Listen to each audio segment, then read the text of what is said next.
Today we will discuss about obstructive sleep apnea or OSA. OSA is a disease which causes lack of oxygen in the body due to collapse of the upper airway when a person sleeps.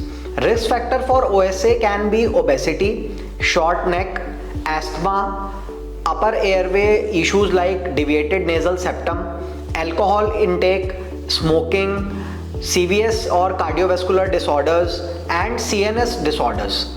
Symptoms of OSA include shortness of breath, snoring in the night, excessive daytime sleepiness, irritability, and heavy-headedness or repeated headaches. Diagnosis of obstructive sleep apnea is usually done by a sleep study or polysomnography, and other routine investigations are also used, like blood investigations and x-rays of the chest.